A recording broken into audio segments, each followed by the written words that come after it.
I prefer to not use a microphone and project, but since we're on Channel 7, they need this. Otherwise, it'd just be like a mime, I guess, standing up here for those on TV. Well, thank you for coming.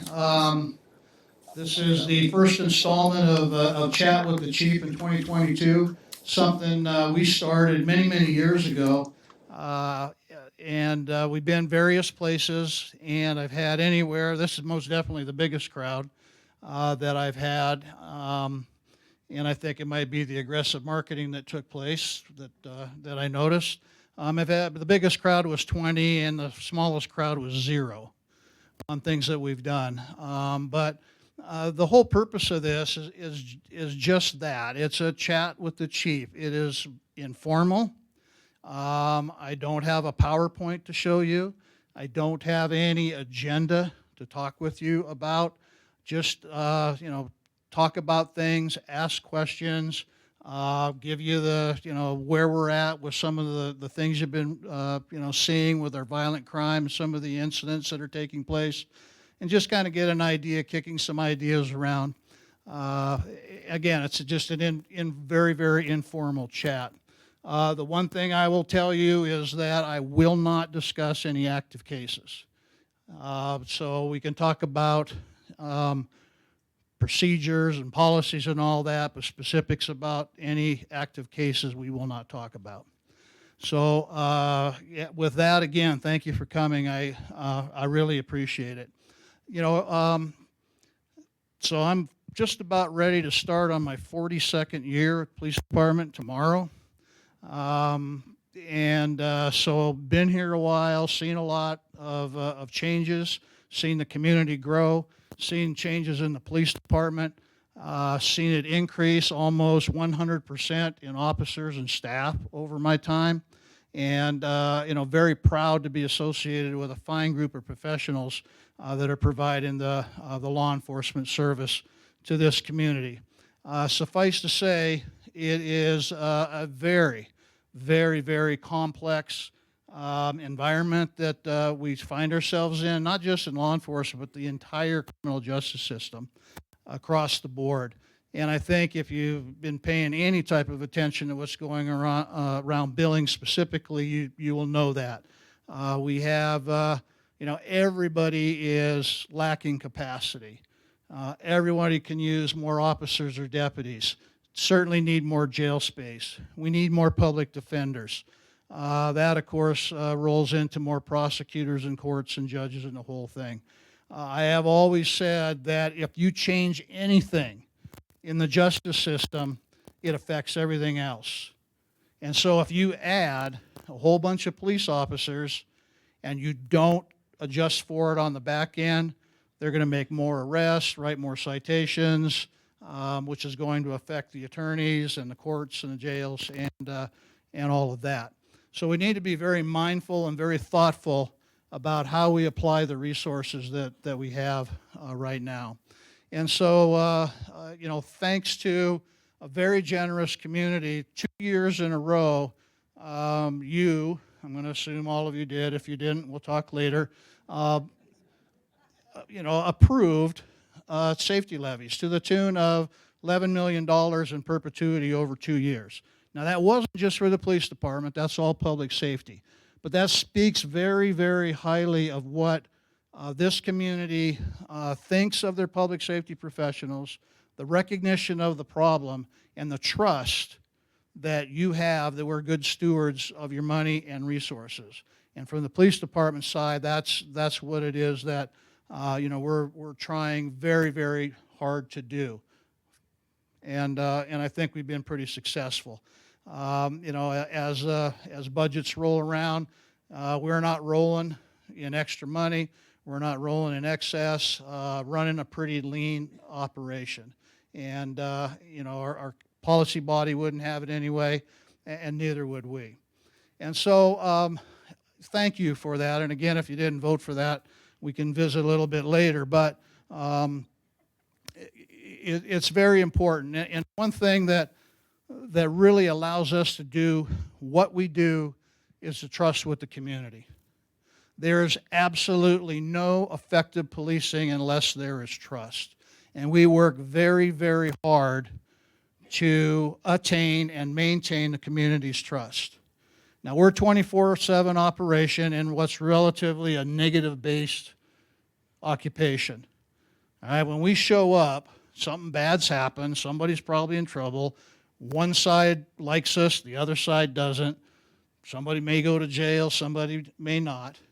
We are definitely not like our brethren, the fire department. Everybody likes them, right? Okay, we can get cats out of trees too if we need to. We just have different tools. But again, I'm warning you guys back there. Don't get me in trouble.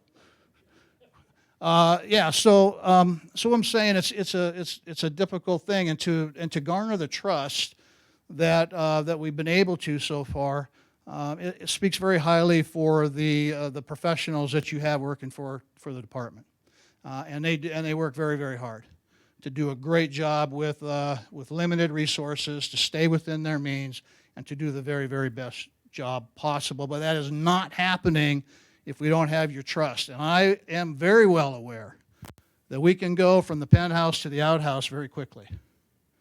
Very well aware. And we do not take that for granted in any way, shape, or form. And so we work very hard at that. So, on the trust thing, it boils down to a few things that we're very, very proud of and kind of our cornerstones. Number one, professionalism. We want to provide the most professional services and officers that we possibly can. And I think some of you may have experienced, officers on calls or whatnot, but very professional, well-trained, well-equipped, well-suited to handle all problems that they come about, and they do so professionally. They're not slobs, they're not rude. We're going to get complaints once in a while. But for the most part, that's what you get. So we pride ourselves on our professionalism. We also pride ourselves and really, put a high value on the accountability integrity.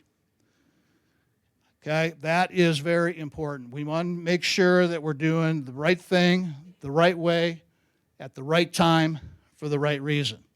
And that's easy to say, and I have that bumper sticker if you want to buy it, and you can put it on your car. But really, when you go to our facility, you see that on the wall. And it's very, very simple concept, is that's how we want to do everything, those four tenets of that. And then again, so that's your ethics and integrity. And the accountability part is that when we do something wrong, when we screw up, and we do, we are not without sin. We've got about 190, 195 individuals working in this profession, and they mess up. Some little mess up, some bad mess up. But the thing is that we hold our officers accountable, we correct behavior, and then we move on. There's absolutely nothing swept under the rug. Thoroughly investigated on everything, the smallest complaint. And that's probably the biggest, criticism you hear, is that we ignore stuff, we sweep things under the rug, we encourage bad behavior, we're rotten to the core, top to bottom, and I can tell you there is nothing further from the truth. When you look at our annual report, going back 10, 15 years, you will see in our Office of Professional Standards, which is basically our internal affairs, our department, our officers, our supervisors generate more complaints on our officers than the citizens do. And that means we are holding our people accountable for doing things right, like I said before, at the right time, right way. All right? So, again, not everybody agrees. And the biggest criticism that I get is the discipline. And we have a wide variety of things that we do when we discipline. Understand that we're a union shop. So you have contracts that you need to deal with. You have laws, local, state, and federal, to deal with on the disciplinary type things. And so it's not as simple as some people may say when we, do X, Y, or Z for various violations. But the fact of the matter is, it's not ignored. We handle it, correct the problem, and we move on. And that is very, very important for you to understand. And transparency. So we want to be as transparent as possible with everything that we do. Chat with the Chief is a great example of that. We're out in front of the community. People can come in and talk to me at the police department all they want, but that's a pretty intimidating place to come sometimes. You don't want to come to the police department, stand outside a locked facility to come in. And so we come out to talk to the community. I find you're going to be much more forthcoming in a comfortable environment. And we've been all over the place, schools, colleges, you name it, to talk to people, and a library a couple times. So we want to be transparent on what we do. And I think you can even talk to our friends at the media that the Billings Police Department specifically is excellent at providing as much information to the public as we legally are allowed. And understand there's some things that we cannot share by law, confidential criminal justice information. Some things are precluded from being released. But we work very hard to be transparent. We get information out quickly. We answer questions quickly. And so that gives you, the citizens, the confidence. Again, we're holding people accountable, whether it's criminal activity or some internal stuff, giving you the information that we have available, and we're doing what we need to do. If you're getting that, I should say on the inverse, if you're not getting that, what are you thinking?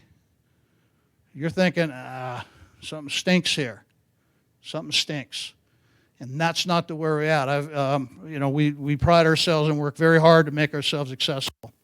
And the service that we provide is, again, limited by finite resources, but our officers do a great job responding to calls for service, providing emergency reaction to things, mitigating some of the most horrendous things that you can see. We'll talk about violent crime a little bit. Those cases are solved, essentially. We've made arrests and cleared cases. And so the service needs to be at a level where, you see it and you notice, as opposed to somebody that doesn't give you any time of the day or, drives by something, ignores it. That's not service. And that's something that we, that we pride ourselves in as well. And then the last thing, from just from an administrative point, anything we do, anything we look at, one of the questions that I always ask myself is this add value to our community, to our citizens? Is what we're doing add value? And if it does, then it's good, as long as it falls within all those tenets that I told you about earlier. If it doesn't, then we need to really take a look at why are we doing it? Why are we doing it? And there may be a very, very valid reason why we're doing something that doesn't add value to you, but maybe it adds value to, purchasing process or something like that. But that's a very important question to us. Do we add value on the things that we're doing? But again, to underscore, the whole thing of policing is that it doesn't matter all this fancy stuff we're talking about, all the equipment, all the whiz-bang crime-fighting stuff. If we do not have community trust, then we're getting nothing. Getting nothing. And so that is so very important that we maintain that. And so that is a very, very high priority for us. And so let's just talk about a couple things. I think a lot of you probably ad nauseum listen to myself and the other city officials on the safety levy stuff. Anybody miss one of those? Or we have it recorded. I have PowerPoints, and most of them are here if they'd like to have a replay of that. So we did probably 50 or plus safety levy presentations to the whole community to explain our financial situation, essentially. And that was done with the recommendation of a independent consultant, Center for Public Safety Management, CPSM, another citizen survey, which gave pretty good marks to the police department, the approval of the city council. All of those were really the impetus to say now's the time to go ask the community to once again raise taxes on themselves for public safety. And we fully understand that you decide the level of public safety that you want, not us. You decide that. And we did, and so we, made the presentations. And through all of that, we came out with our strategic objectives on what it is we want to do with additional resources to include, obviously money, more equipment, and not only officers, but additional civilian staff. Because this third party came in here, and again, you get that question, you're so close to it. Like I said, I've been here a while, and they ask the question, why do you do it that way? And you go, because we've always done it that way. And so here you have people come in and say, don't do it that way. Try this. And all it was suggestions. There was 104 or something that came for the police department. Fire department had 30-something, but I think that's because they don't read as fast as we do. But we've got 95% of those already in place, of those recommendations, and most of them cost you no money.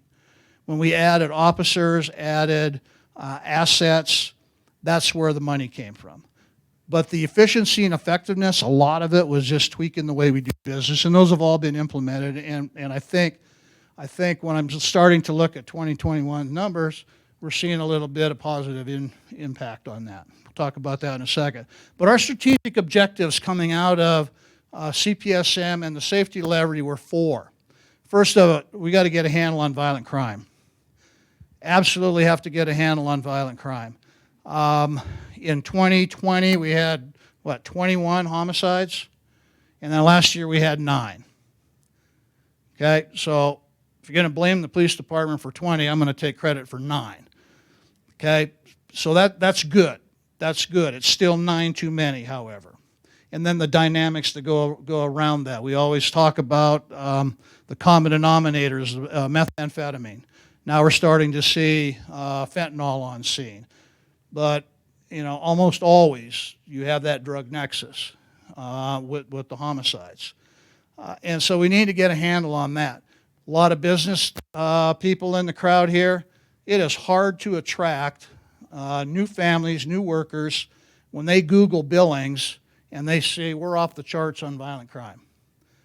Why do I want to bring my family there? And we know that that's not what Billings is. And so those homicides, as terrible as they are, they're not random. People know each other.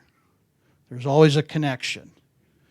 But still unacceptable. And so violent crime is our number one focus. Now, there's more to the violent crime other than homicides. Our aggravated assaults continue to increase, and aggravated assaults are essentially using weapons, and we're seeing a significant increase in assaults where it used to be a good old fist fight in the alley. Well, now we got knives and guns, and we're seeing guns being used by our kids. Okay, so we're seeing a lot of gun use by high school kids, teenagers or whatnot. The dynamic behind that, whether they say it's protection, intimidation, again, they don't have a fully developed mind. They're pretty impulsive, and they're quick to go to that. But that's troubling when we start seeing a lot of aggravated assaults and a lot of guns being present. The statute or the legislature several years ago recognized how absolutely terrible strangling or choking one's significant other And back in the day, a domestic abuse was just kind of a catch-all. Hit her, punch her, push her, threaten, kick, whatever, choke, was all just a basically misdemeanor for the first three. The injuries from a strangulation are life-threatening and life-altering. And the legislature, to their credit, recognized that and made a standalone statute as a felony. It shows up in our stats as an aggravated assault. And when we break that out and we're looking at statistics, we have over 50% of our aggravated assaults are strangulation cases. So where do the young men, broad brush, because it goes the other way, but where do the young men in our community learn that the way to argue with your significant other is to choke her out? Where do you learn that? So again, the causation stuff. But we need to, I can't have an officer standing in the kitchen to prevent that. So this is part of the safety levy discussion. On the back end, we need successful prosecution. We need successful victim services to make sure we break that cycle. And that's exactly what happened, to get things turned around. The misdemeanor ones are off the chart too. So not necessarily, getting choked or whatever, but, slapping, pushing, and all that stuff, that's up too. So there's some issues in the family unit that reflect on our violence. And so, we're working very hard on the front end. What's causing that? And where can we intervene and where can we help? So that's the violent crime. Downtown. I think everybody down here has experienced, seen, or heard about, our transient issue. So you have individuals that are, a lot of them co-occurring, mental illness, addiction problems, and they are passed out here, they're panhandling there, they're on the street, they're in the alleyways. They make it uncomfortable for people to maneuver downtown. We potentially lost a really, really big conference from somebody because of the transient behavior. And this was right after we passed it, so we're going, hey, give us a chance. Give us a chance to get this squared away. But again, it's all relative and perspective. My wife and I go to dinner downtown quite often, and she's petrified to walk down the alley. And it doesn't bother me any. And so I'm going to say, let's just go roughly half here, don't care, you're all right. If somebody's bothering you, walk away, ignore, step over, whatever. And the other half are totally scared, and I'm not coming back downtown. That affects business.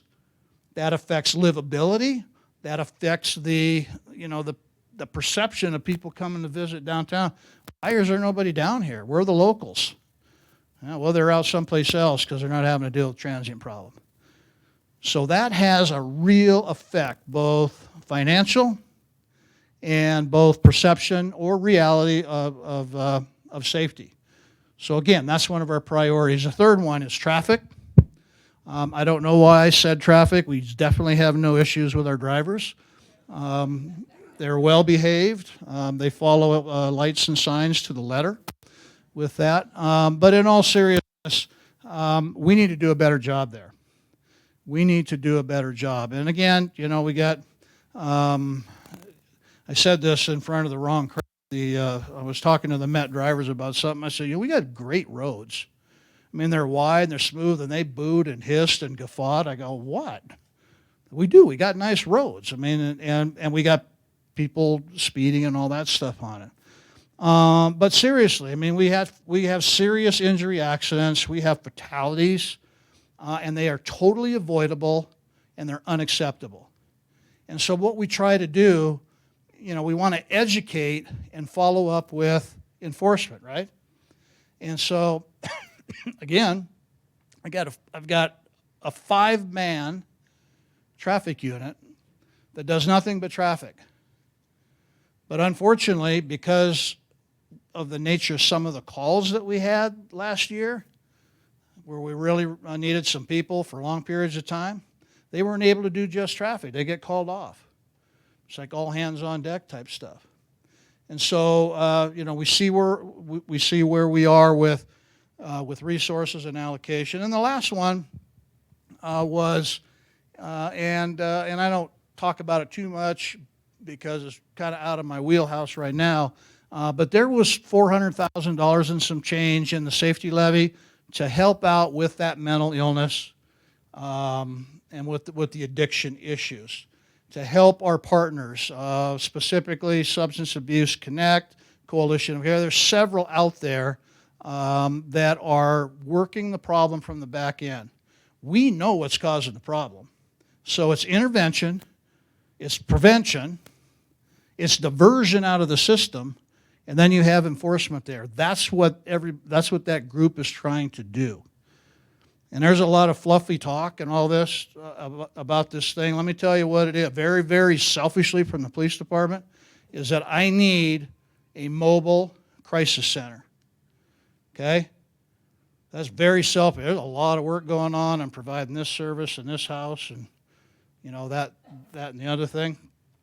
But yeah, just cut to it for law enforcement. I need a soft handoff with a mental health professional who can tell this person needs to go here, here, and here. Right now, what do you have? One response. You get police, you get fire, you get the ambulance.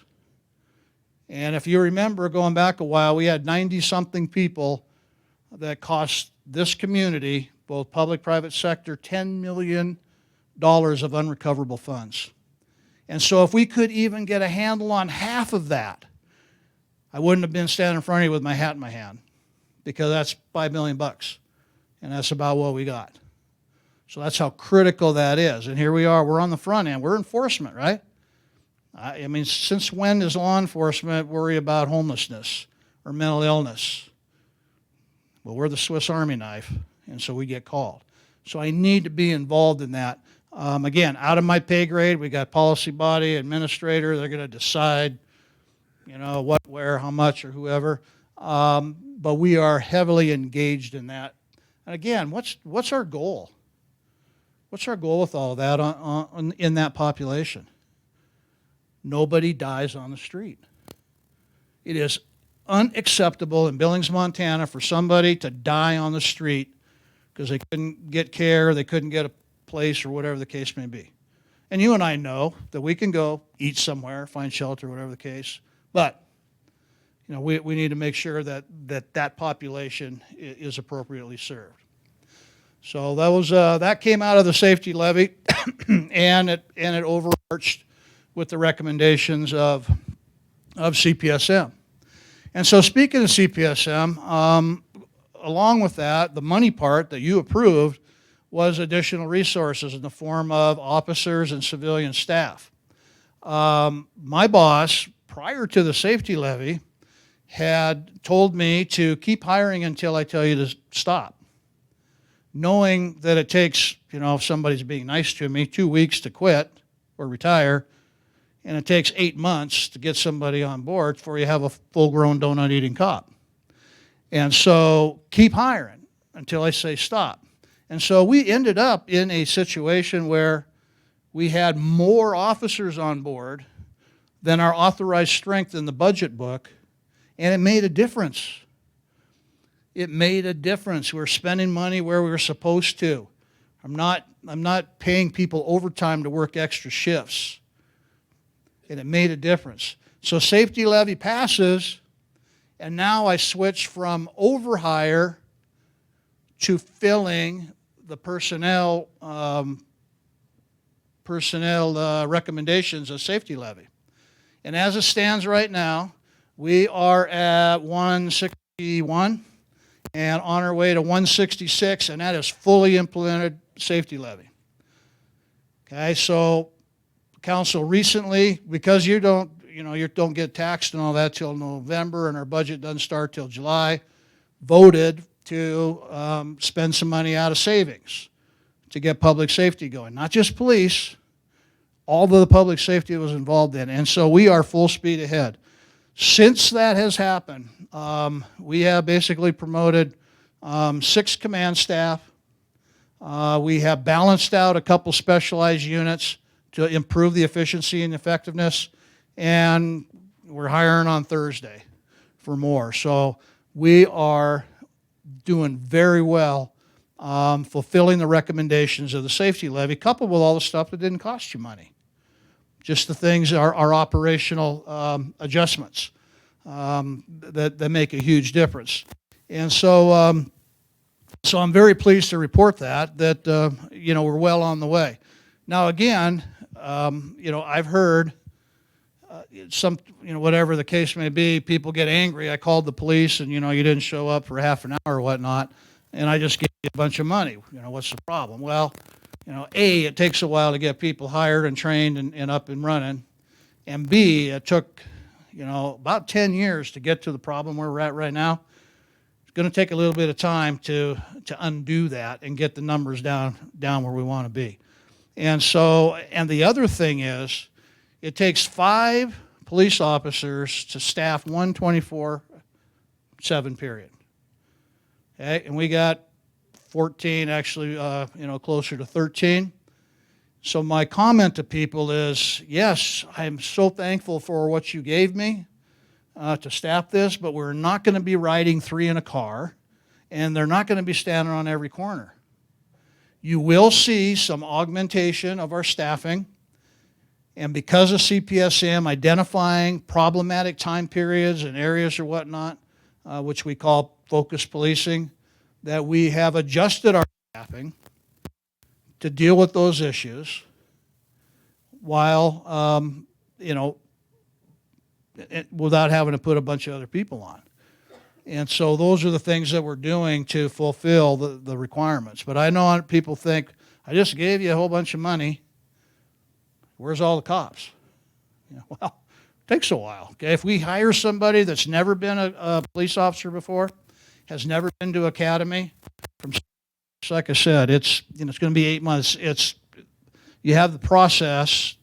They go to the academy. It's 12 weeks there. Then you got 3.5 months of field training before they're even out on their own. Before like I said, throw them a set of car keys and go. And so it takes a while. So we have a very robust program of hiring kind of every other cycle, depending on our needs, people that have been officers before and people that haven't. The reason why I like officers from other places is because I take 12 weeks right off the top. They already know how to fight crime and evil and all that type of stuff. They just need to learn the BPD way.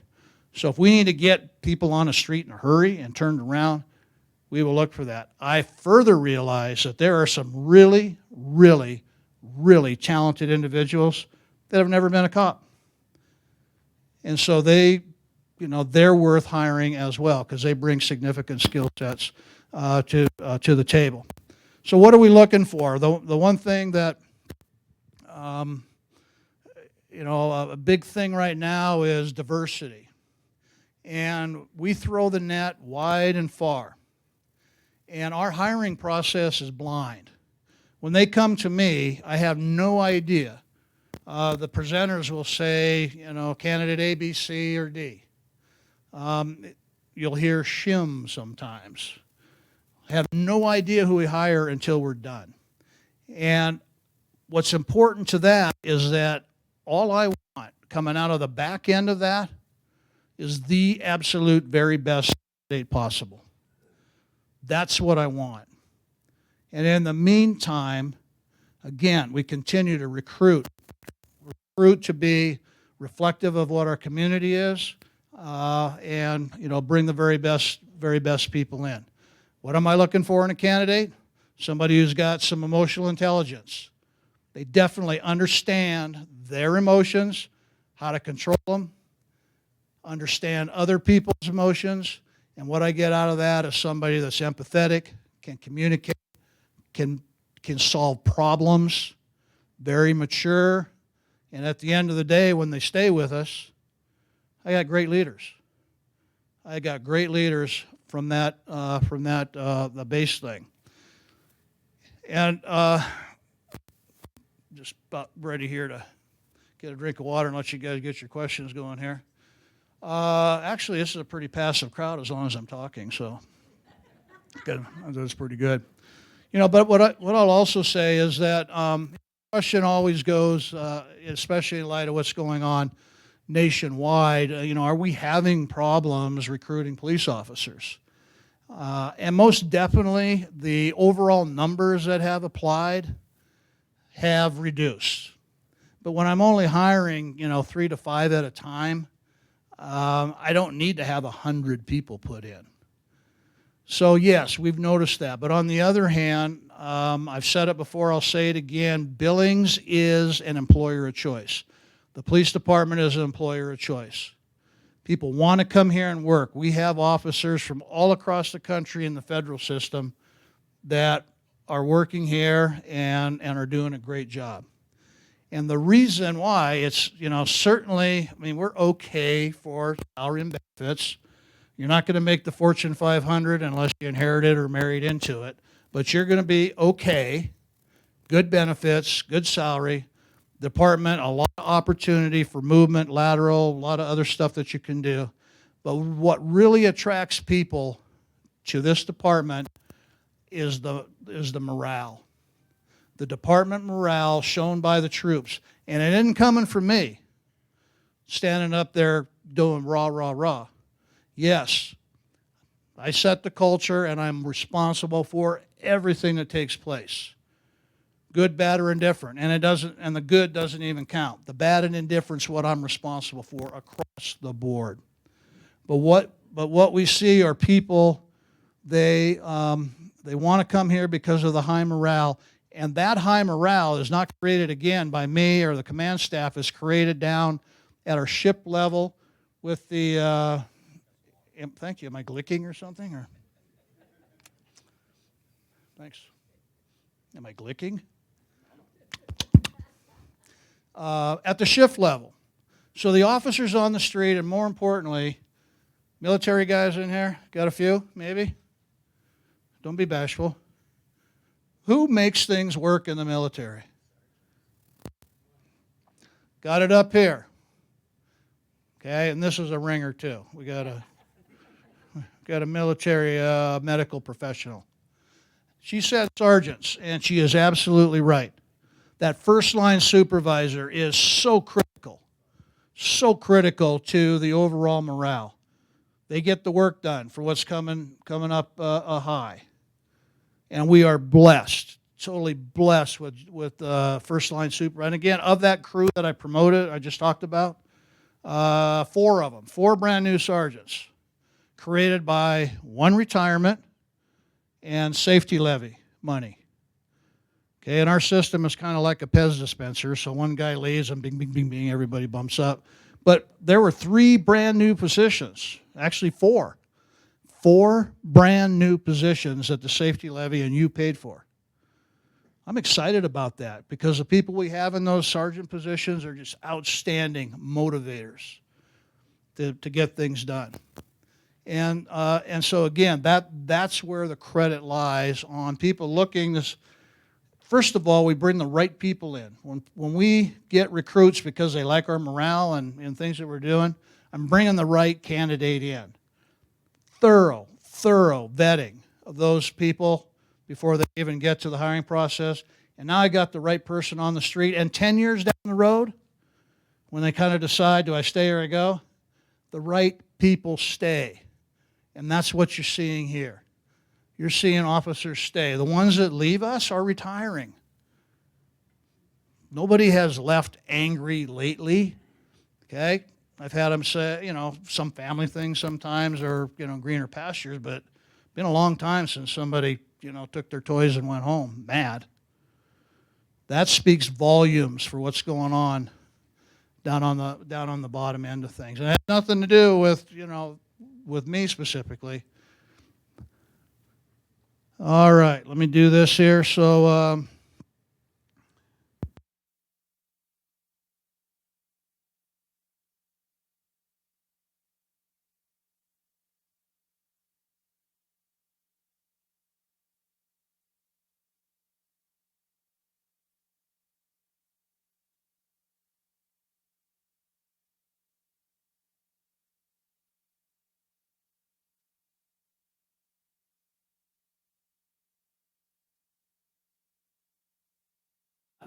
So I'm going to project. All right. Okay. Okay, project.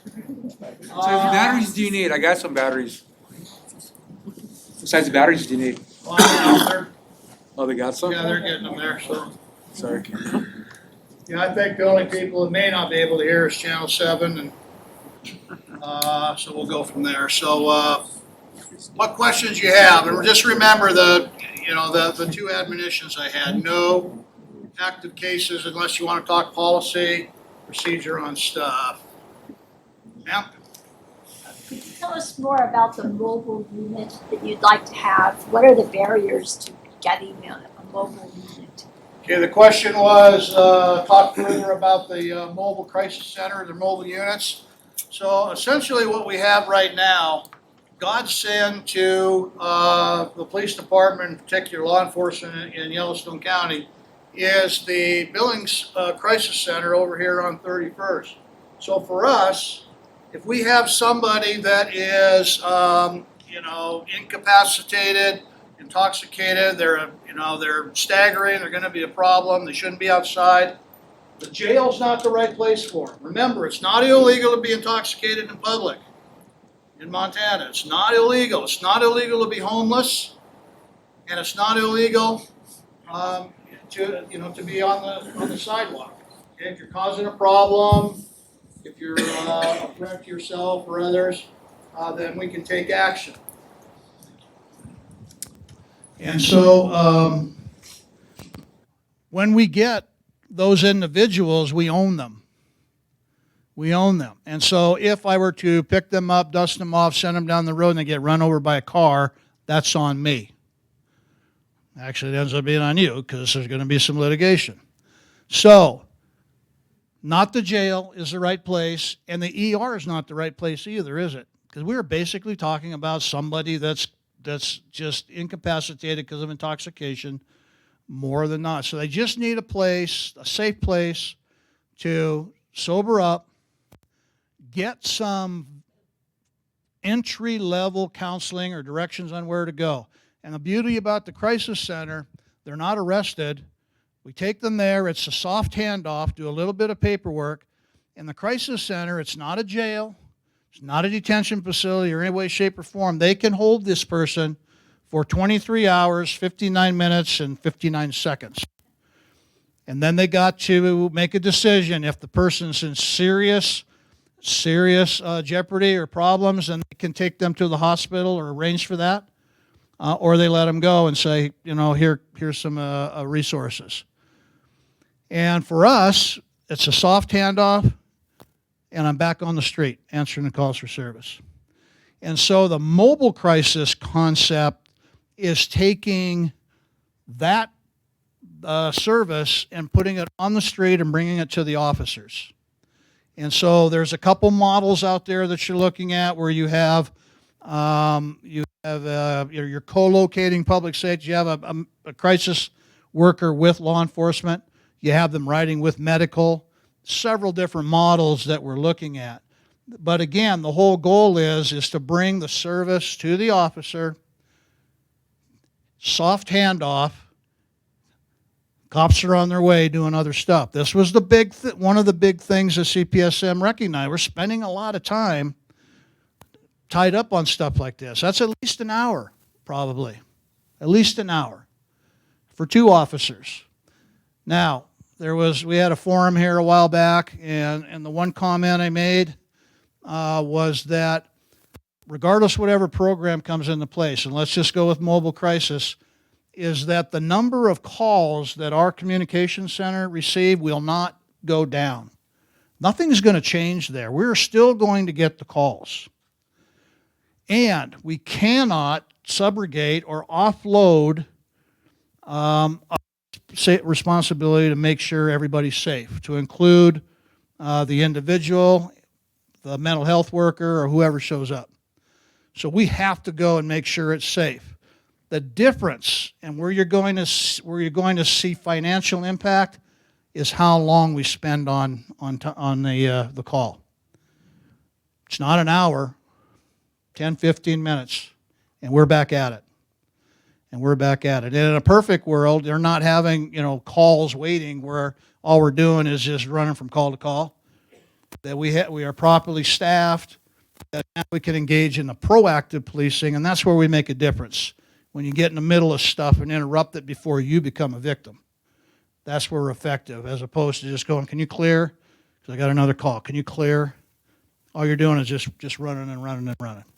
And that's not what we want to do. That answer your question? Months of planning, 12 months of talking about the mobile crisis unit, like when are they coming live? Copy that. And that was my question.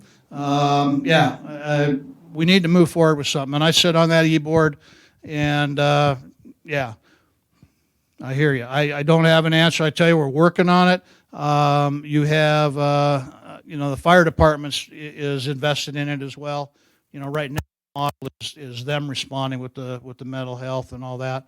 I don't have an answer for you on time, but I hear you. And I made that comment today at the meeting. I said, all this, and love them up and find this and get a place for them to sleep and a nice, pajamas or whatever. I go, that's all well and good. Let's get this thing going, because that's where it makes a difference for us. That makes a difference for us. So, all right, I'll work my way down here, Mayor. Does that look like maybe the paddy wagon center where you have, pickup trucks or vans or something like that, where you have 4 or 5 or 6 of them that travel around and the police call or get the call, and then they show up, and then the police just hands them off to those guys, and they haul them up there, or what? Is that how it works? Paddy wagon, wow. I got the Irish in the crowd okay with that one there, so.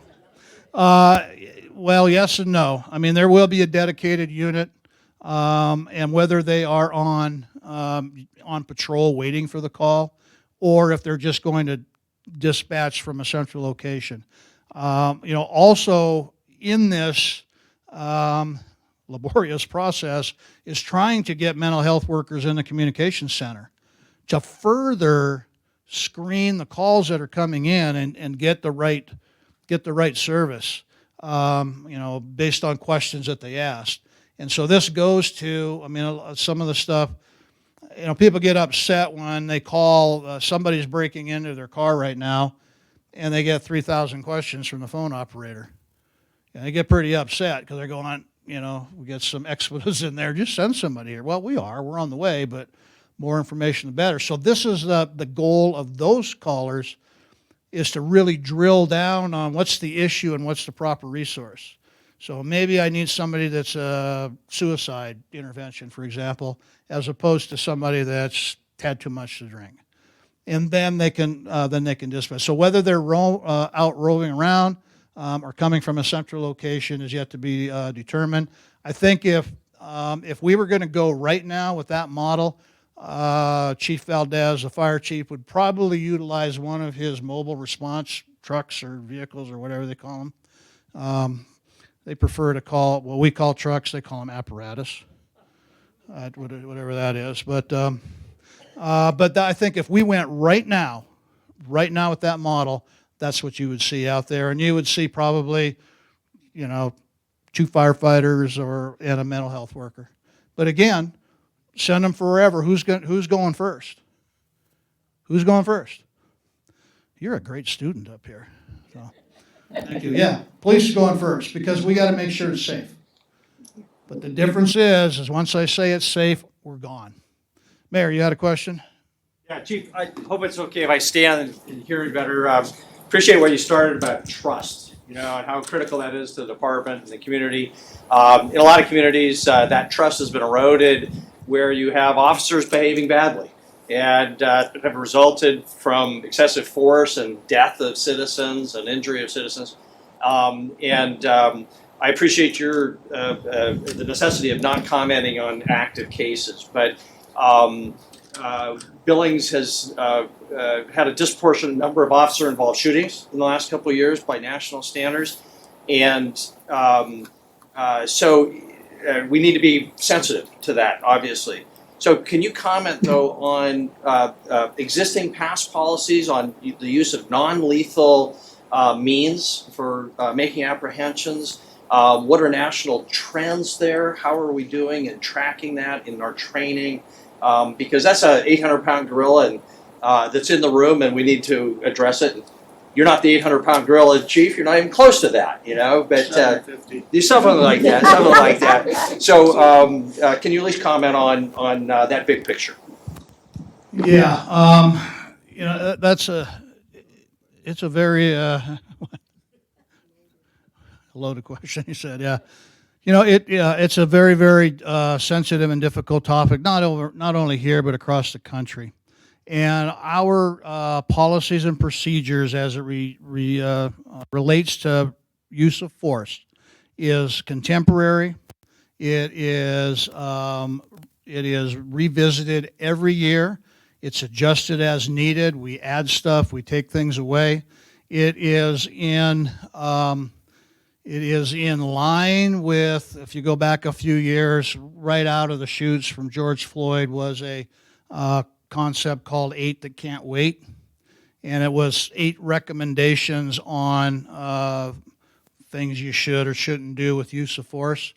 And even before that happened, we were in line with those. Made a few adjustments with things. As far as less lethal, we don't say less than or non, because everything potentially is lethal, but it's less lethal. Our officers, they have pepper spray. They have the ability, not all of them want to carry a baton, an expandable baton, but everybody gets issued a taser. Probably the greatest life-saving tool that that we've seen in law enforcement. I can tell you countless times where the use of the taser, because if you didn't have the taser, then you're going to deadly force. And so the use of that, or the implementation of that has been critical. And some of our specialized units have less lethal munitions as well for different applications, more in a tactical situation. So we have the pepper balls, you have, some of the baton rounds, things like that. So we do have a full complement of less lethal, and they're basically tools in an officer's toolbox based on what the scenario is or the situation that they're facing. And our policy, it's online. You can look at it. It explains everything. I mean, the whole implementation of things. It also shows what we call the response to resistance. And what that is, put all my whiteboards away there. So essentially what it is for us is it looks like a wheel with spokes out the side. And in the middle of the wheel is the officer. And then on the spokes are all the tools that they have. And so the officer, based on what the situation is, can move from tool to tool. So what you'll see on that is officer presence is the first one. So I show up in uniform and you immediately say, I better obey. Verbal, okay, they're giving you orders, giving you instructions. We have hand techniques where you're, grabbing wrists and twisting and doing all that stuff. We have strikes, so if you're punching. Then you got your pepper spray, your baton, your taser, and your handgun. That's the toolbox that these officers have. So based on what it is they're dealing with is the tool that they go to, and they can escalate or de-escalate depending on what it is. And so at the end of the day, okay, when something happens, the officer has to justify the level of force that was used.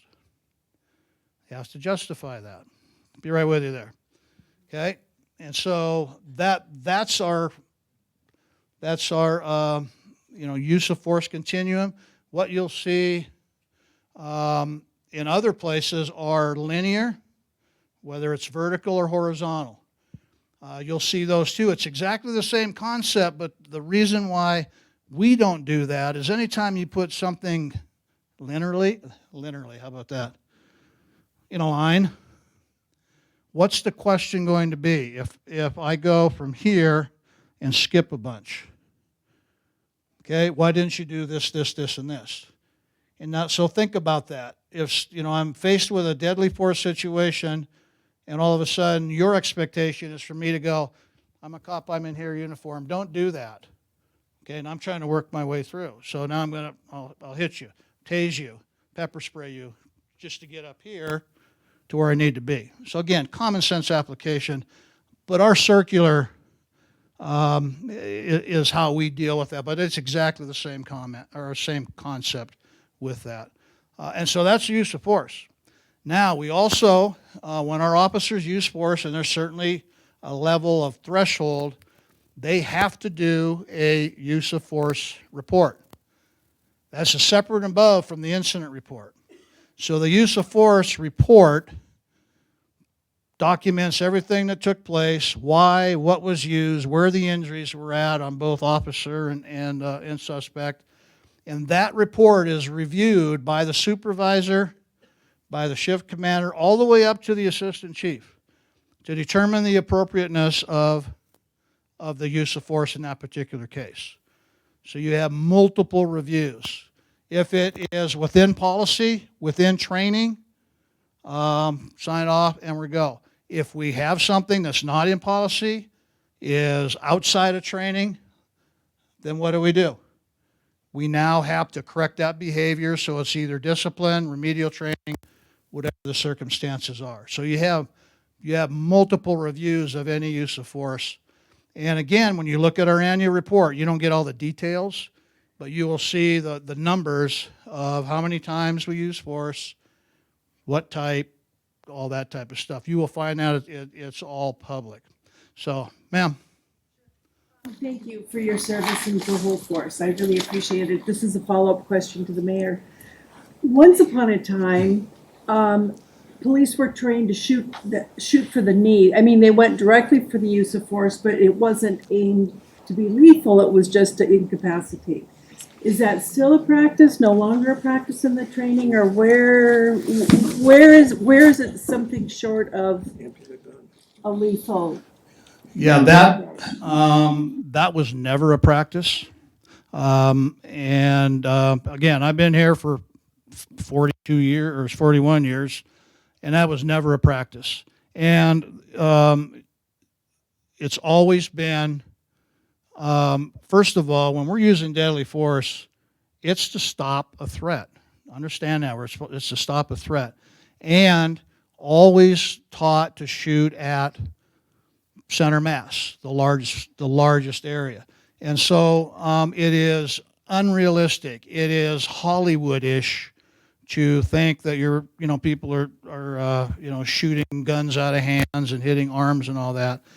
And if our goal is to stop the threat, shooting a limb, even if I hit it, is not stopping a threat.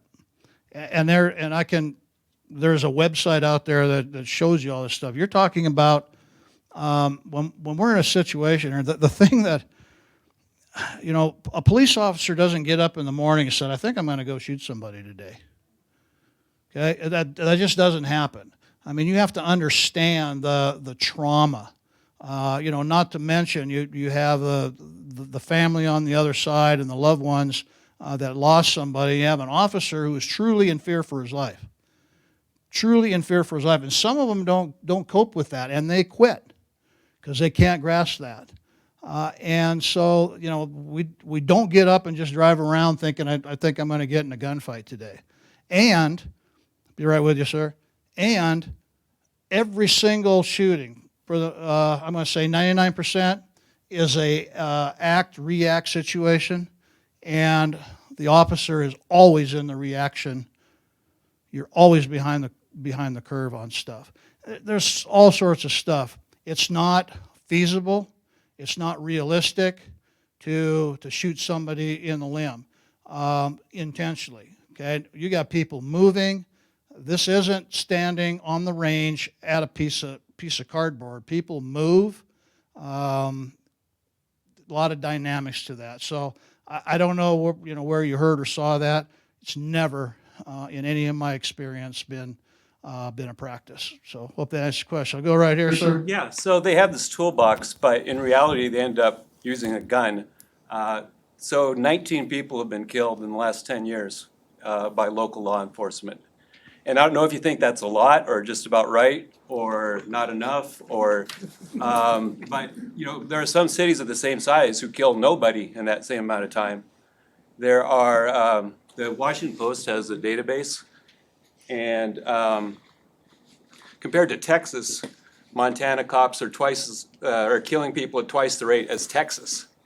Montana cops kill a greater rate than North Dakota, South Dakota, Wyoming, Idaho, and Yellowstone County is a big driver of that.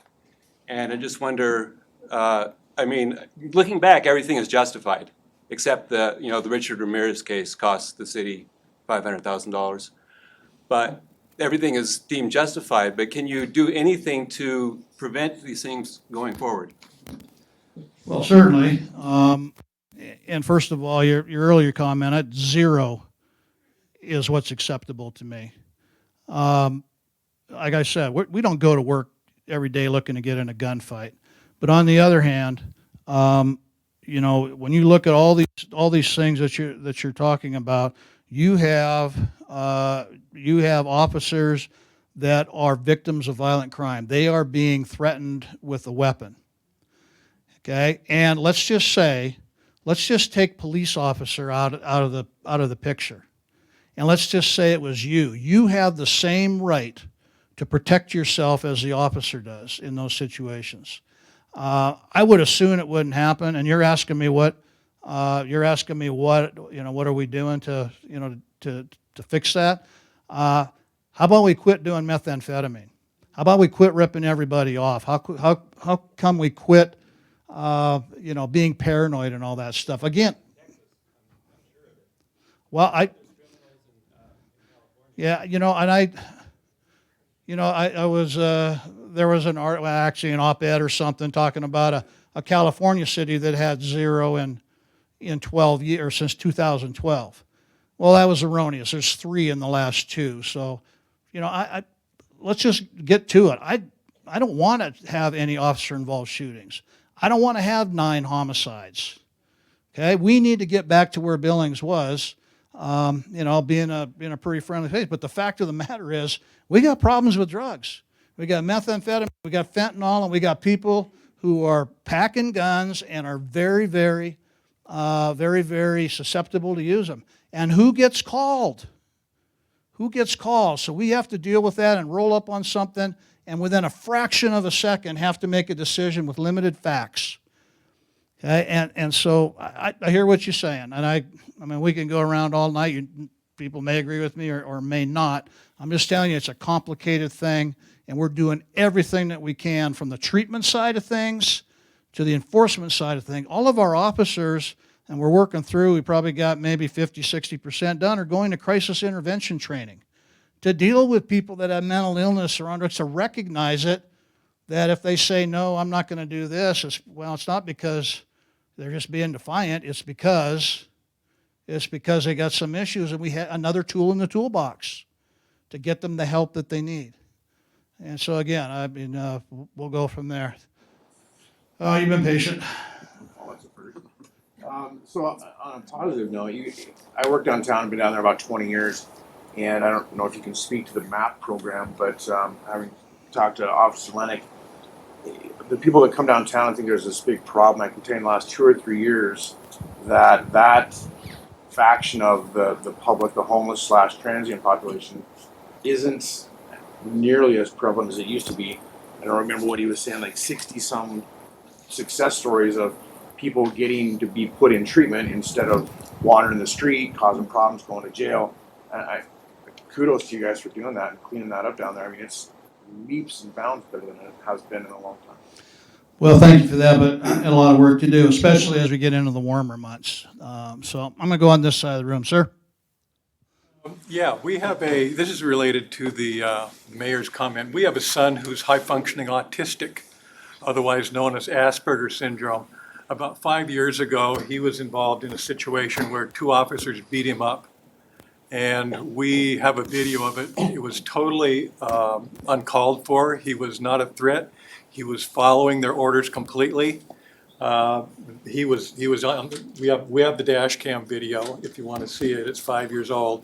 But the officers directed him to come down and go off and they directed him off to side off the camera. And they threw him down. When they threw him down to beat him up, they moved a little bit. So over on the side of the dash cam, you can see that they're kicking him, punching him, and he's face down in the snow, and he was totally cooperative. And then they finally bring him back over in front of the police car, and they interrogate him. And being autistic people feel everything more intensely. Their nervous systems go over it. So the pain that they feel, the emotions they feel, the hearing, sight, everything is more intense for autistic people. They bring him over and he goes into a dissociative state, which basically means his brain kind of disconnects from his awareness. And so at that point, and it's on the video, they decide he's being uncooperative and they tase him 3 times. And for a normal person, that would have been pretty devastating because he wasn't fighting back. He wasn't doing anything. But for an autistic person, it really was devastating. And this has been 5 years ago. He went into a very severe depression after that. He just kind of hibernated in his room. We had an attorney look at it. The attorney said that we had a very blatant case of excessive use of force. We did not file a lawsuit because, 1, he was in such a state that he couldn't even talk to the attorney. 2, based on what we saw, we were worried that it would, filing a lawsuit would piss off a couple of cops and he would be subject to more abuse. And 3, the settlement that we would get would come from the taxpayers, and they're not the ones who overstepped the line. And this has been 5 years ago, and he is now, high-functioning autistic people are brilliant. He used to be in the IT department at the hospital. He used to work as a technician for Bresnan when they were the internet provider. He hasn't worked since. He's like a soldier on PTSD. And while they had him down in the snow, kicking him and punching him, they had a police dog barking at his head. He now is triggered by barking dogs. The thing just screwed him up. And so we now have this dependent son. We put him on Social Security. He doesn't want to be on Social Security. He would rather have a job, but he can't hold down a job because he doesn't sleep very well. He's got an irregular sleep pattern. Things trigger him, and he'll go off. He has I forget what you call it. He has meltdowns.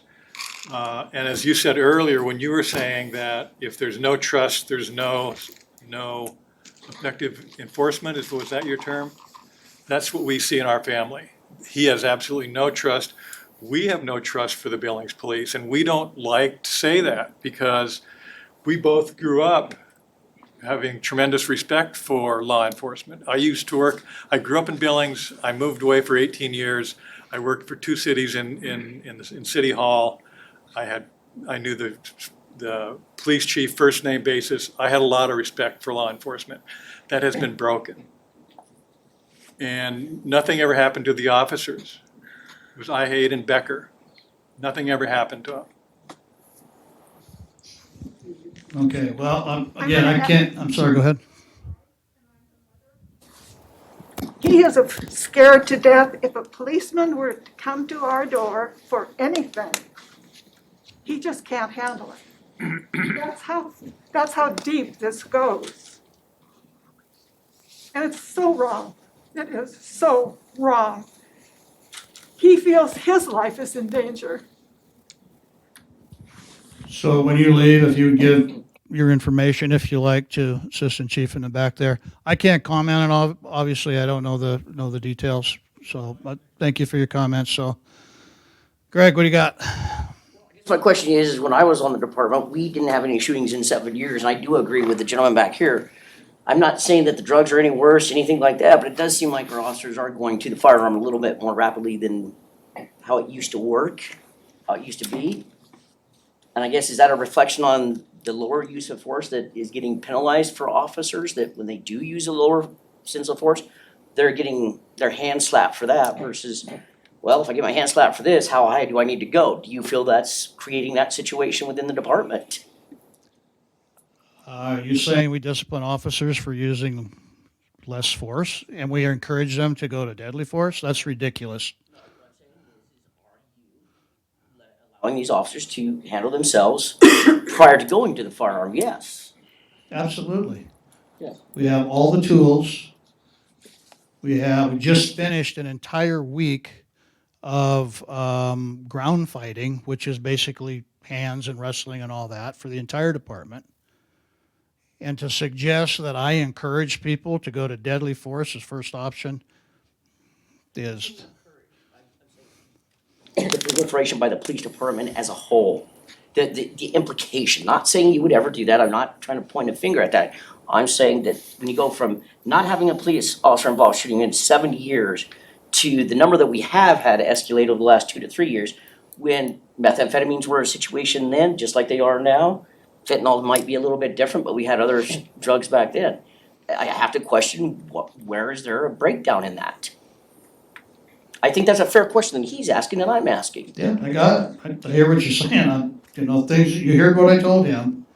We are certainly not going out to shoot people. They have ample tools to de-escalate things. We've got people who are very violent and they're using force not only, 21 homicides with methamphetamine probably the common denominator, and no officers are involved in that one. I got 9 and 21. We got a couple now. We got some stuff going on now. So, things are a little different with that. But at the end of the day, I stand on what I told this gentleman. I don't want any shootings. Okay? I don't want any civilians to get hurt, and I sure as hell don't want any officers to get hurt. They didn't sign up for that. So, ma'am in the back. I actually have another question, but I want to respond to these two, because do we have the statistics on how many officers in those same communities were shot instead of the victims? I mean, do we honestly know if the deadly force was, provoked by them, protecting themselves? So there's more to the picture a lot of times in that, and the temperature of this country has really targeted police recently, so we can't overlook that as well. But I actually came here in response to a comment I made yesterday in your response to me about the SROs in the schools. And I appreciate your comments on that. I just want to make everybody aware it's not an isolated case. This is a national-wide issue. You said that the training was the NASRO, which I actually have looked that up previously because I didn't know what trainings were offered to school resource officers. And if you look at the curriculum for that training, it is very specifically to educating students, counseling students, law enforcement in the schools. And so we're really encouraging the officers to interact with kids on a more personal basis, which is fine because, we want to build that trust. However, as a parent, I always told my children that they should trust the school administrators, they should trust the officers and answer any of their questions.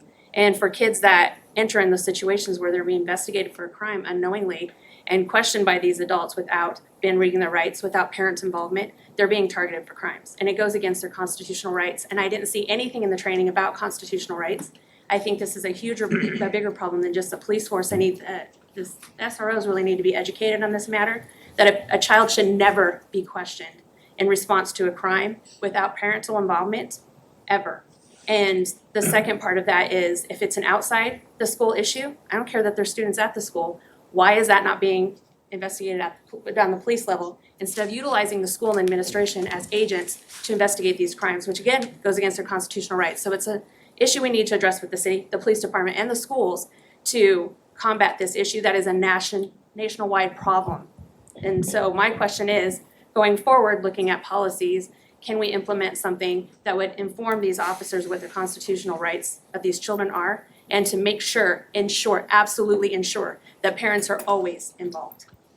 Yeah, certainly appreciate your comments both last night and tonight with that. Again, the NASRO, we like our acronyms. It's the National Association of School Resource Officers. That teaches the trade of being a school resource officer. The basic law enforcement stuff that you're referring to, and when you don't have to read Miranda and all that type of stuff is regular legal training or whatnot. Now, there are special requirements when we are going to interview juveniles of certain ages, of when parents need to be there, when they don't, when they are suspect, when they're going to be in custody, or when we just interview them, ask them questions. There's a wide variety there, and we don't need to go on that. But I hear what you're saying, and we'll make sure that we're doing the right things there.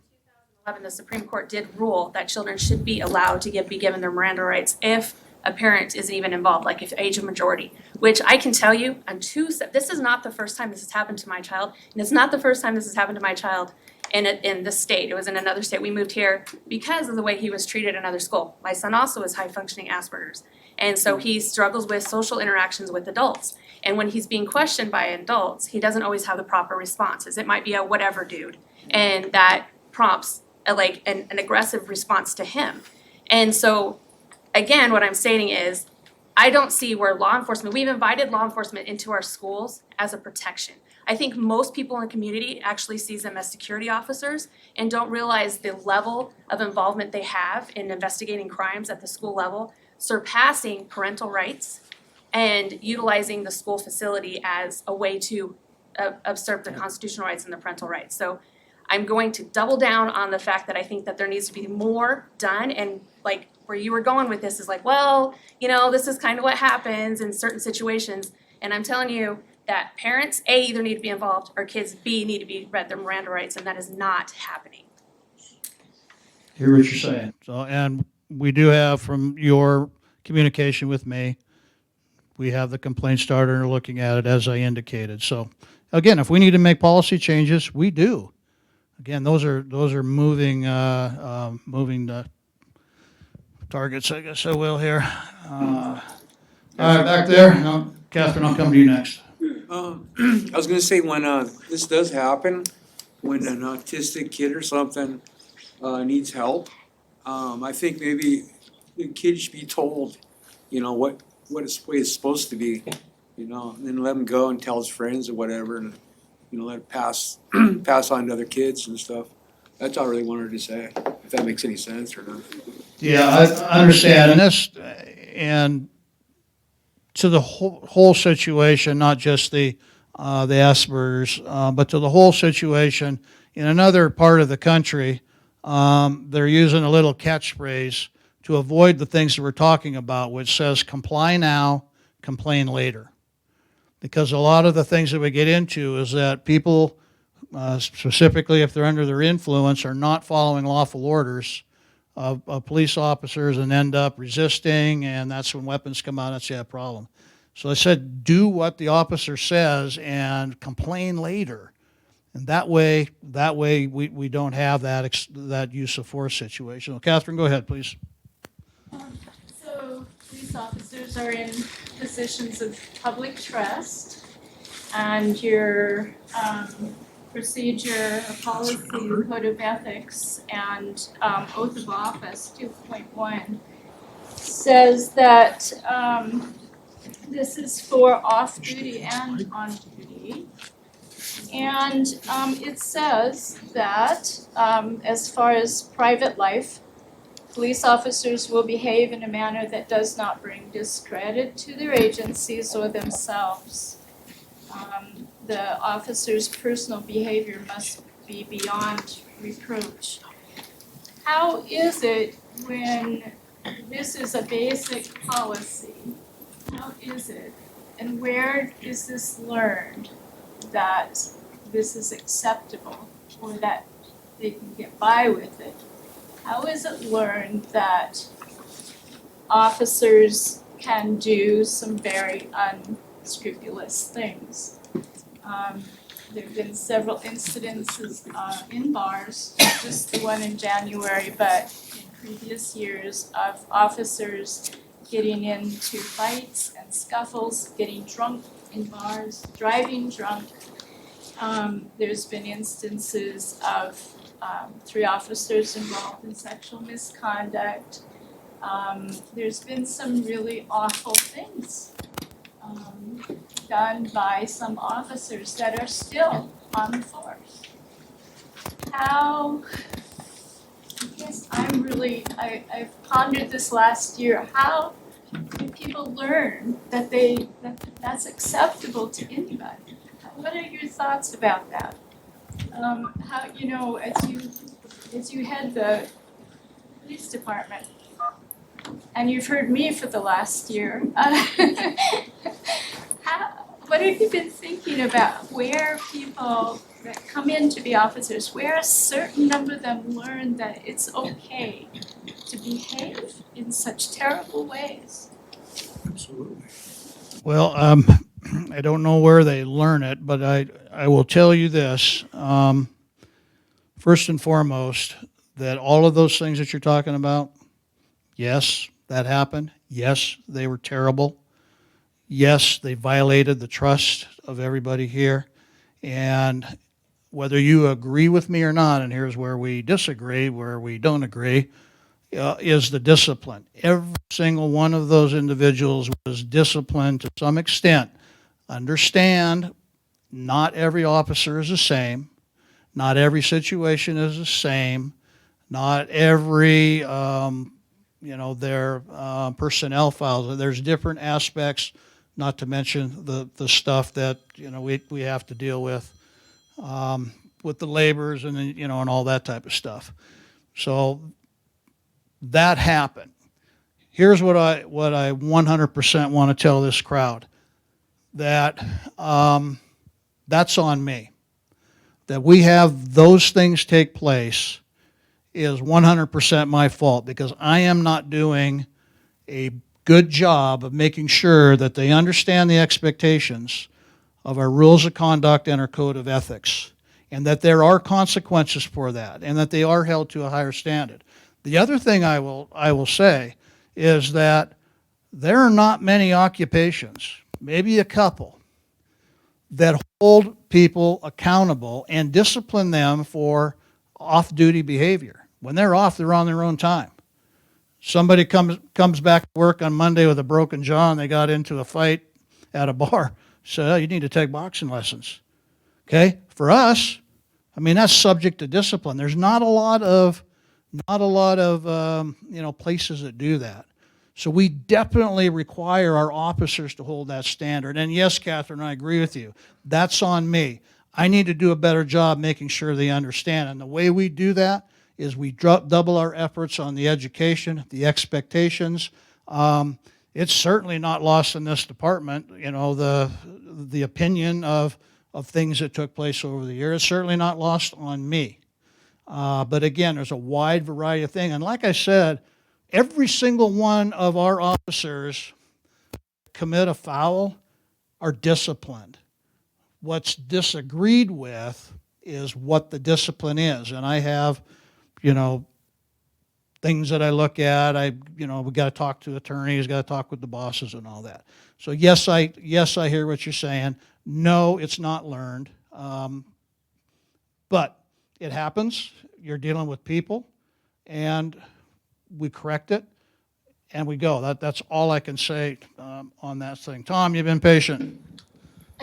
You started this evening talking about public respect for police and discipline your officers and holding them to a higher standard. I've always lived my life that respect is earned, not just given, until it comes to the police department. And I always thought they demanded respect. However, I couldn't hear all of Catherine's comments, but you're talking about discipline in officers. And we've seen, I'll give you a few examples, an officer shooting feral cats driving to and from work, an officer taking one of the 90 or so north of town in freezing temperatures and discarding him from the car. We've seen officers having sex on duty instead of responding to calls. And in January, we've all seen video of off-duty officers. I haven't seen the discipline you're talking about.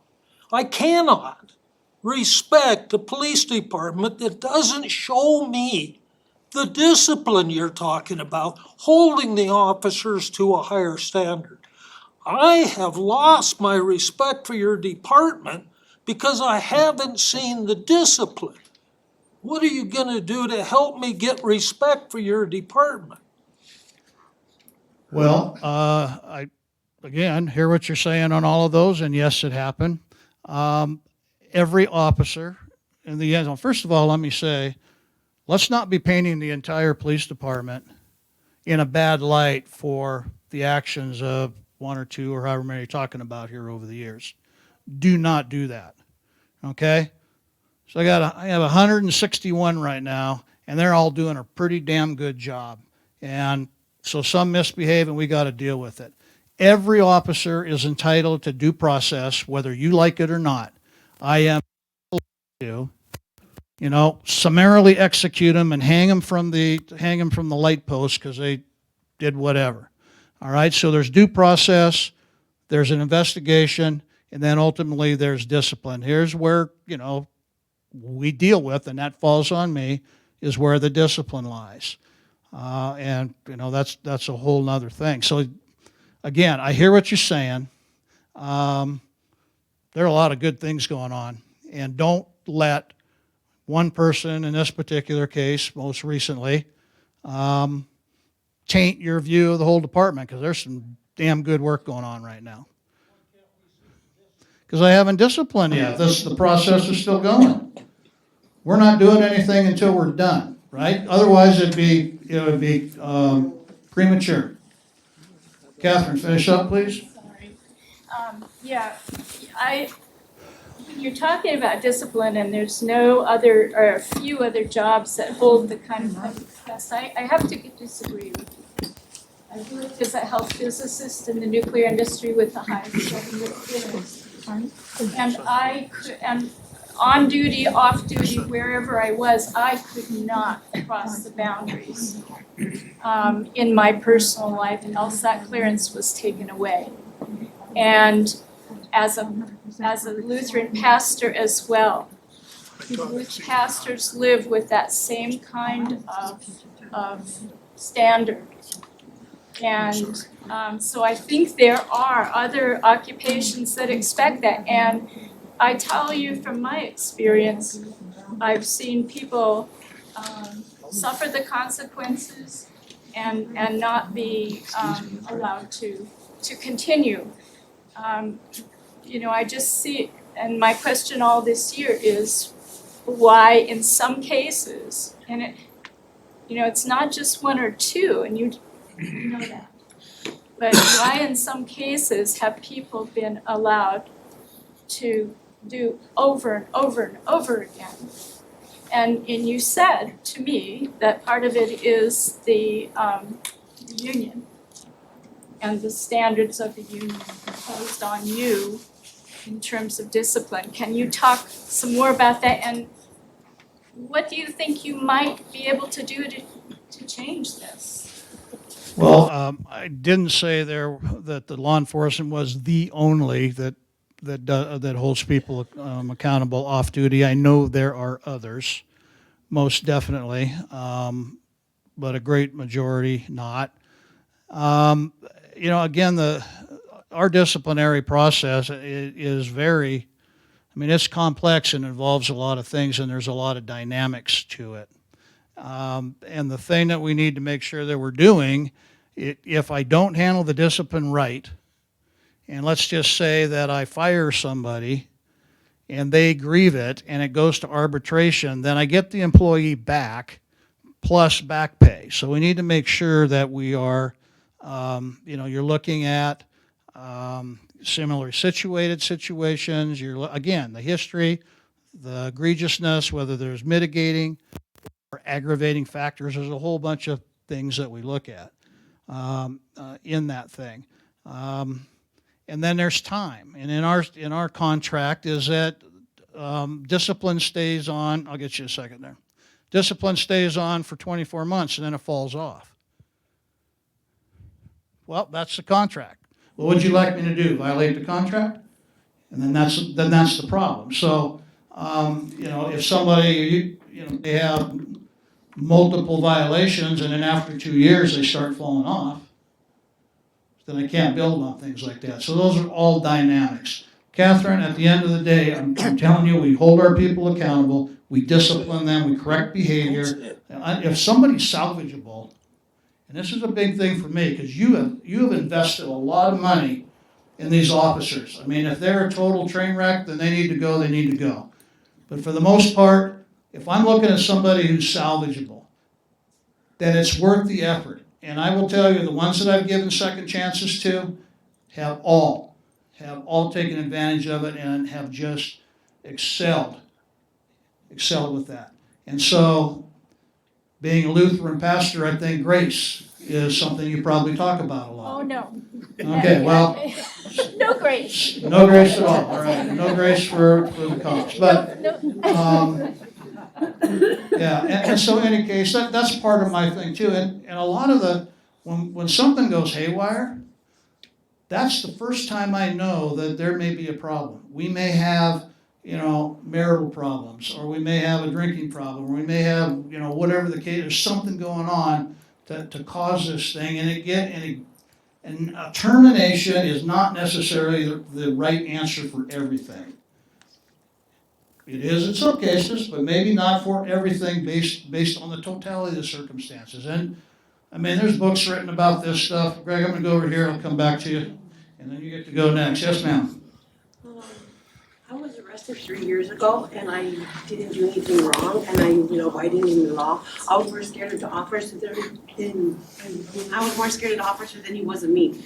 But when he arrested me, he used excessive force to where he started to hurt my arm. And another officer had to come on and stop him and had to put on another cuff because my shoulders are too broad to put behind my back.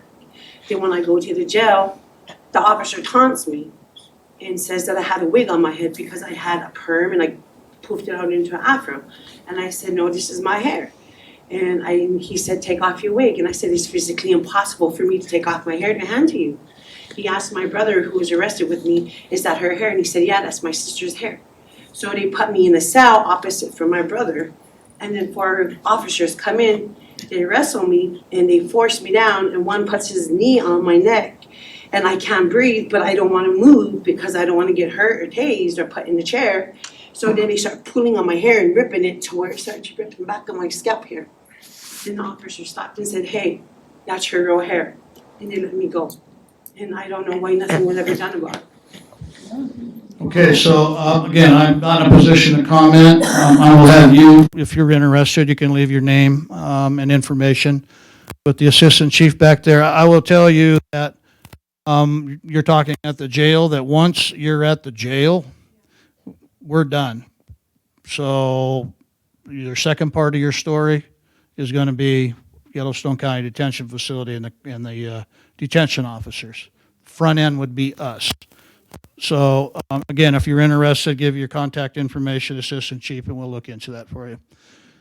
Greg, you done or? No, I have one quick question. How many officers have you fired at their house in your career, minus one that I'm particularly familiar with? How many times have you gone to one of these officers' houses and fired him when you said the correction of an officer? Paul Amatea had 4 strikes against him. He didn't learn his lesson. So don't tell me that he learned his lesson. Now, did you fire him at his house like you did me? No. How many times have you done that, chief? Fired you at your house? How many times have you fired anybody at their house? I'm not firing anybody at their house. Me. And You fired me. we're not gonna talk about another officer. So, go ahead. Sorry, process question again. I'm just wondering why it is that when someone is a victim of a crime, the only officer they're allowed to talk to afterwards is the one that responds to the call.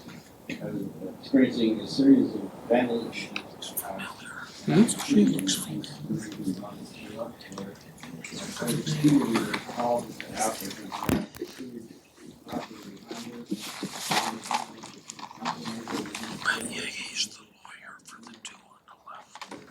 that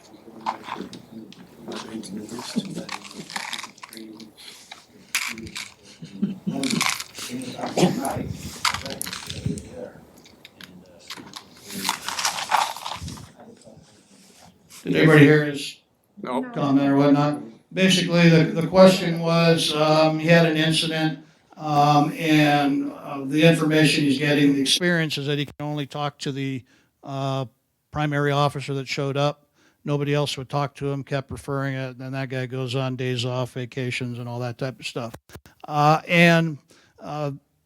Yes, that we want to make sure that the primary officer is the one that has all the information.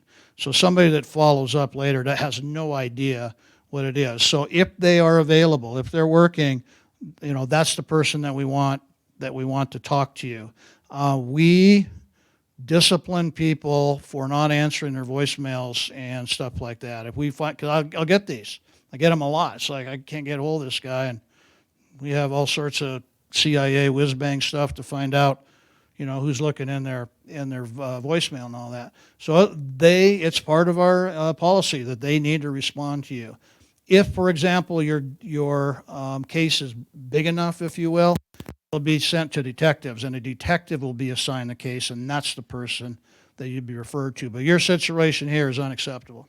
That you should have been, by the primary officer, should have gotten a hold of you, should have left a message, and if he was going to go for an extended time, he should have asked somebody else, hey, do you mind calling the complainant on this and filling stuff out,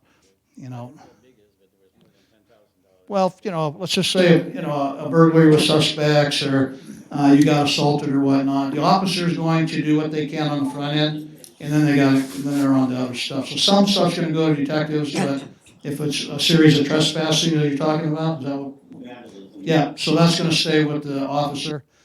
Otherwise, you're going to get 5 different ones. Most of the questions I had were process, what Yep. didn't happen, very simple questions that were not specifically needed to be answered by investigating officer. And I think it's really important by, we weren't allowed to have this be a conversation. Yeah. Liberty, do they hang up, refer me to. Yeah, and that shouldn't happen. And if you have questions on process, what's going to happen, what do I need, and all that, anybody can answer that.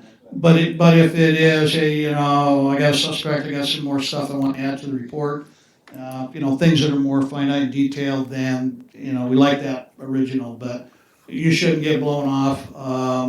You shouldn't get blown off, especially for 3 weeks if that was the case. And so, if that happened, I apologize, but that's your process. But again, respect for So what after they that, done. I had, we had my dog parked in the backyard, and we had cats roaming the streets. And we had an officer show up at our house. That is Evelyn Fiber. They used to clean the up, and he doesn't want to. We were there 5 times in 4 days. Absolutely didn't follow the traffic, and I never read that that was a bad place. We talk a lot about being very abusive. So much emphasis on. Well, I don't think you got a police officer, I think you got an animal control officer. You say police on. Yeah, they have their stickers and all that, but it's, we generally don't go on barking dog complaints. And our animal control has, welcome to animal control. Welcome to animal control. Yes, sir. I have 2 questions, both procedural. I'll take, one's minor, one's a little more significant. I'll take significant one first. If there is a controversial action, or you screw up, and you use your words, who investigates that? I guess it depends on the level of the screw up. So we have 2 different levels of complaints. One of them basically is demeanor and conduct. So if I'm rude, I don't do my job like I'm supposed to, don't return my phone calls or that type of stuff, then we generally have it investigated at the lowest level, which would be the first line supervisor. What we call a class 1, which goes to our internal affairs captain, gets basically a formal investigation. They're doing interviews, they're looking at videos, or they're doing whatever. where you're going with here.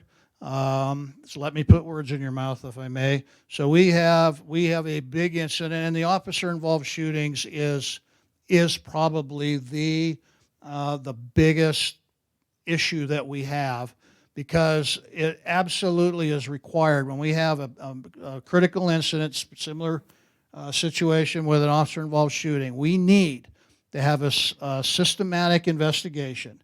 It needs to be fair, needs to be thorough, needs to be objective, it needs to be neutral, and it needs to provide as absolutely much information to everybody, public, so on and so forth, that we possibly can within the law.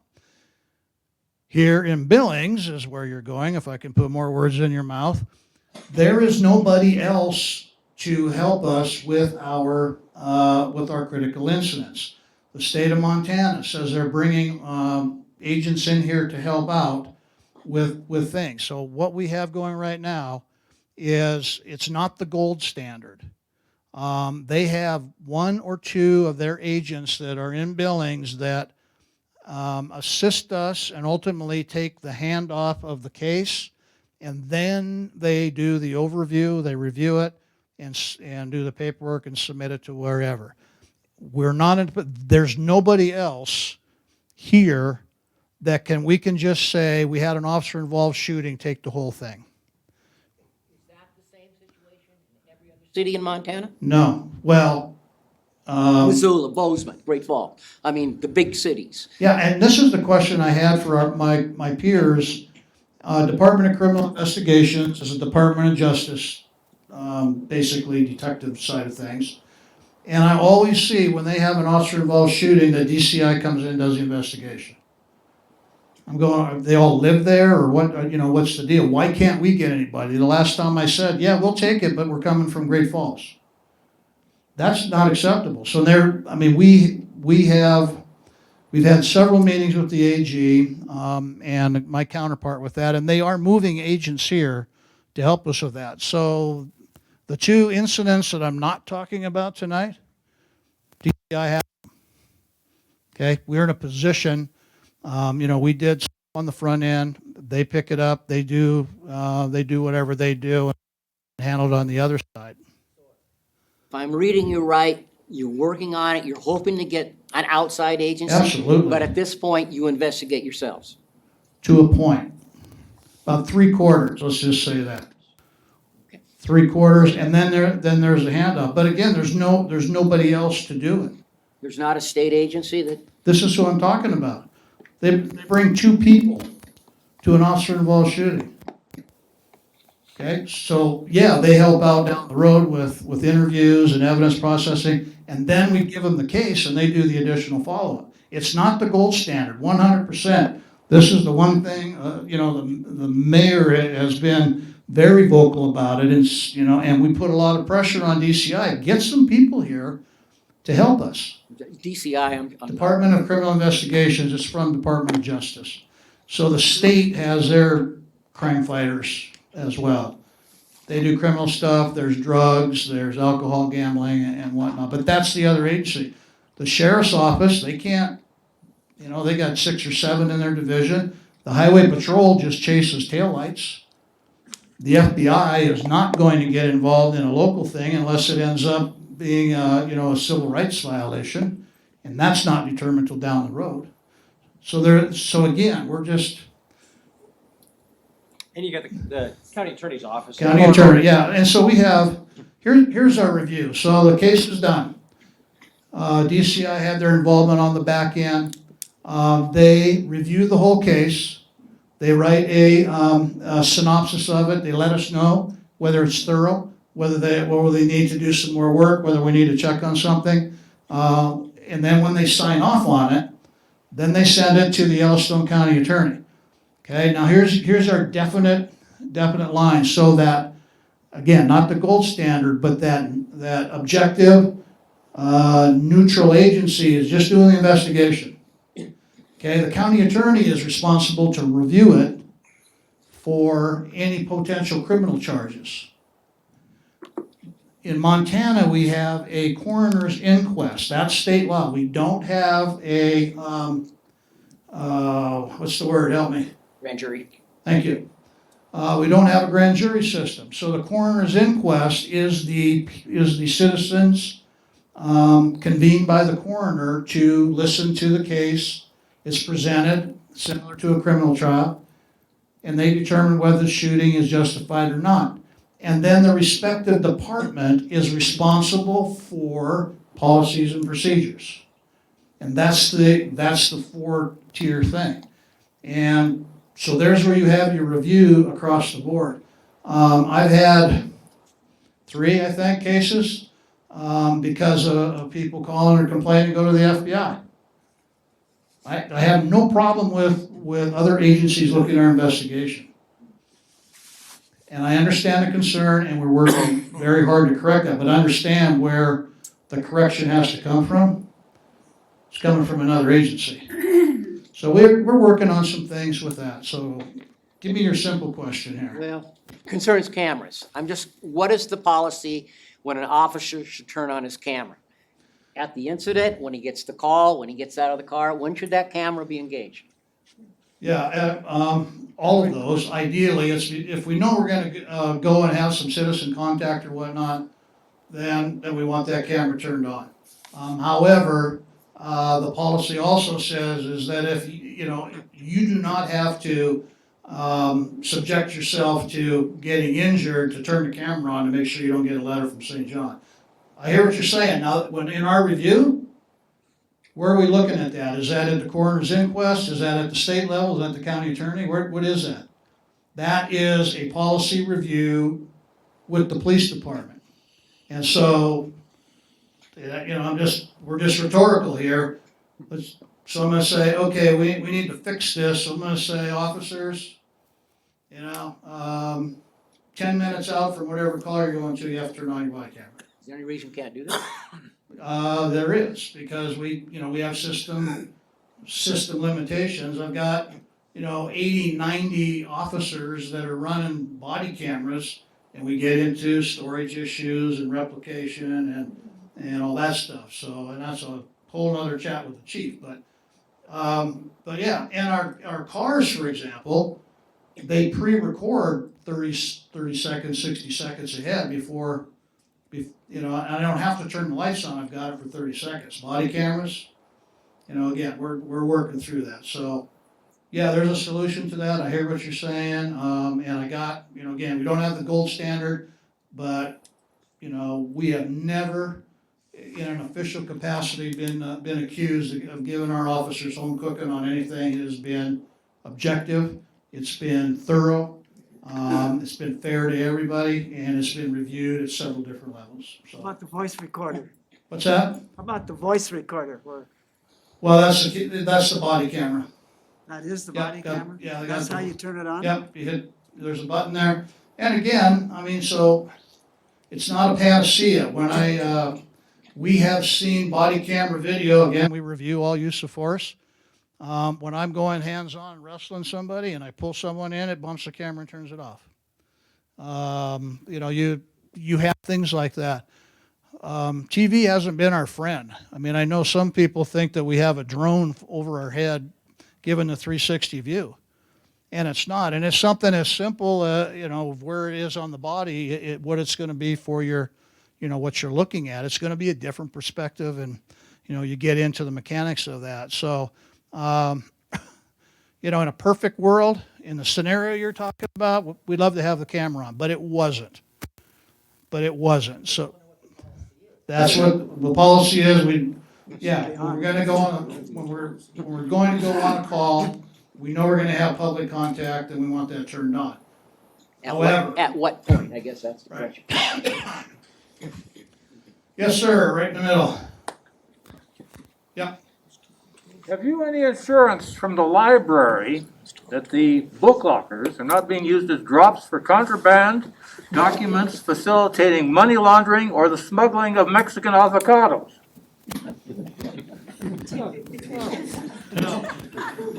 I have no assurance of that, nor have I, any type of international smuggling of avocados would be a federal violation. I'd have to bring our friends in there, so. But, no, not any of that stuff, so. Let me go here and I'll go back and I'm gonna call it because I'm starting to sweat here. Steve, go ahead. Yeah, and just from Safe Montana standpoint, we're against the use of illegal drugs, right? And a lot of what we're talking about here today really comes up from homicides to strangling to fights at the house. Everything just continues to come from that segment. And I just gotta thank you from Safe Montana as a director There's a restroom. force when it comes to trying to keep illegal drugs out of our communities. You know, I've been doing this for a decade now. All the way, always defending the right thing. That is, there's Schedule I drugs such as THC that street corner now. There's no fun. And that's where almost everything starts, you know, and rise and so forth. So I just gotta thank you. I know tonight is a difficult night. You should have your flak jacket on, you know, but you know, these are all. You're the second person to call me fat. But anyway, my point is that there's a lot of good concerns here tonight. How you go about doing your job and how you manage the department, you know, because I have to do that in my work. And it's difficult to make those decisions all the time, and your integrity's there, your trust is being questioned at different times. Your systems and processes need to be looked at on a regular basis. And it's I just know how you've handled my situation over the last day, Ted, and I have all the trust in the world in how you're doing things. And it doesn't always work because you got 200 people running around, and you always got to figure 10% are on drugs themselves or some type of addiction of something, you know. And then they make poor decisions, which affect how you have to run your department and the flack that you get and the mistakes that they make. And I've had employees at my place go up to McDonald's and fall asleep at the window there with their 25th drink out, you know, and it affects my real business and so forth. So people make poor decisions, and we have to factor that into all this discussion here tonight. And I just know that it's a tough thing that you're doing, and I appreciate what you're doing. And I'm glad I'm not in your shoes tonight or any night like this. But I appreciate what you've done for our community. And then in the public safety deal where you went out and got the $10 million and worked really hard to get that, and you're being progressive on those things. So I think, you know, part of this discussion tonight is, okay, yes, I've been harmed in some way or whatever, but what's the solution? You know, where bring something positive to the table on how we can get better at running the police department, the fire department, and our public safety, and maybe lessen the problems that you have by getting the drugs down to zero or as close to zero as we can.